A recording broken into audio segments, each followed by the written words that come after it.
আব্দুল রশিদ সেলিম সালমান ওরফে সালমান খান বলিউডের তুমুল জনপ্রিয় তারকা অভিনেতা সালমান খানের এই বিশাল নাম রেখেছিলেন তার জন্মের সময় তার বাবা সেলিম খান ও মা সুশীলা চরক। অনেকেই তাকে বলিউড ভাইজান নামে ডাকেন, অনেকের কাছেই তিনি বলিউডের অন্যতম ব্যাচেলর নামে পরিচিত। প্রিয় তারকা সালমানের জানা অজানা সকল খবর জানার জন্য আগ্রহের শেষ নেই তার অগণিত ভক্তের। চলুন দর্শক, আজকে জেনে নেওয়া যাক সালমান খানের জানা অজানা অসংখ্য চমকপ্রদ কিছু অজানা তথ্য। সালমানের পারিবারিক নাম আব্দুল রশিদ সেলিম সালমান খান। তার পূর্বপুরুষ ছিলেন আফগানিস্তানের। 1800 শতকে তারা ভারতে আসেন। সে সময় তারা ইন্দোরের হলকার রাজ্যসভার গুরুত্বপূর্ণ পদে চাকরি করতেন। বেবি হ্যায় তো অ্যাসি ছবিতে পার্শ্ব চরিত্রে অভিনয়ের মাধ্যমে তিনি বলিউডে পা রাখেন। প্রধান চরিত্রে তার প্রথম অভিনীত ছবি मैंने प्यार किया। मैंने प्यार किया হিন্দি ছাড়াও ইংরেজি, স্প্যানিশ, তেলুগু, তামিল ও মালায়ালাম ভাষায় ডাবিং করা হয়। অন্তত 15টি চরিত্রে তার চরিত্রের নাম ছিল প্রেম। এর মধ্যে রয়েছে मैंने प्यार किया এই ছবিতে তার নাম ছিল প্রেম চৌধুরী। আবার অন্যদিকে রয়েছে আন্দাজ আপনা আপনা, সেই ছবিতে নাম ছিল প্রেম ভোপালী। হাম আপকে হ্যাঁ কন এই ছবিতে নাম ছিল প্রেম।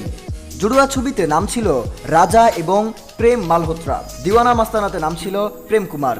বিবি নাম্বার 1 নাম ছিল প্রেম। সির্ফ তুম এই ছবিতে নাম ছিল প্রেম।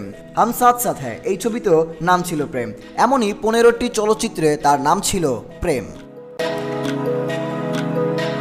সালমান খান চাইলেই সাঁতারু হিসেবে নিজেকে প্রতিষ্ঠিত করতে পারতেন, কারণ স্কুলে পড়ার সময় বহুবার সাঁতার প্রতিযোগিতায় চ্যাম্পিয়ন হয়েছিলেন তিনি। ভারতের প্রতিনিধি হিসেবে তিনি দেশের বাইরেও সাঁতার প্রতিযোগিতায় অংশ নিয়েছেন। বলিউডের শিল্পীদের টেনে তোলার বিকল্প বলা হয় সালমানকে। আয়ুষ শর্মা, ডেইজি শাহ, সোনাক্ষী সিনহা, সুরাজ, পাঞ্চালি, আতিয়া শেট্টি, জেরিন খান, স্নেহাউল্লাহ এবং ভূমিকা চাওলার মতো তারকারা সালমানের হাত ধরেই উঠে এসেছেন। এছাড়া কিংবদন্তি অভিনেত্রী নতুনের নাতনি প্রাণুতন বহেল, বন্ধুর ছেলে জহির ইকবাল এবং পরিচালক মহেশ মাঞ্জরেকারের কন্যা আসামি রয়েছেন সালমানের হাত ধরার অপেক্ষায়।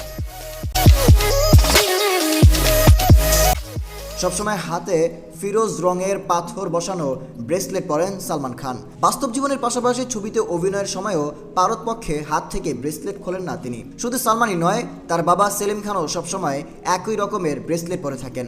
এই ব্রেসলেটকে সৌভাগ্যের প্রতীক বলেই মনে করেন তারা। জুতার ব্যান্ডের দুতিয়ালির দায়িত্ব পালন করলেও বাড়িতে খালি পায়ে থাকতেই স্বাচ্ছন্দ্য বোধ করেন বলিউডের অন্যতম প্রভাবশালী এই তারকা অভিনেতা। 1999 সালে মুক্তি পাওয়া হ্যালো ব্রাদার ছবিতে চাঁদি কি ডাল পার গানের মাধ্যমে প্রথমবারের মতো চলচ্চিত্রে গানে কণ্ঠ দেন সালমান। 2011 সালে মুক্তি পাওয়া বক্স অফিসে ঝড় তোলা ছবি বডিগার্ড এর টাইটেল গানেও কণ্ঠ দিয়েছিলেন তিনি।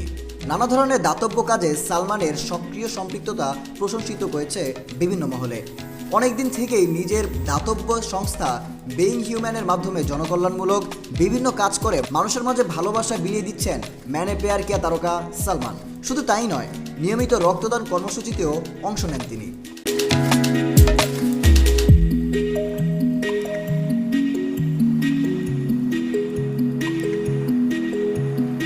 মহারাষ্ট্রের পানভেল অঞ্চলে বুনো পরিবেশে সালমানের একটি বিলাসবহুল খামার বাড়ি রয়েছে। 150 একরের এই খামার বাড়ি পর্যটকদের জন্যও আকর্ষণীয় জায়গা।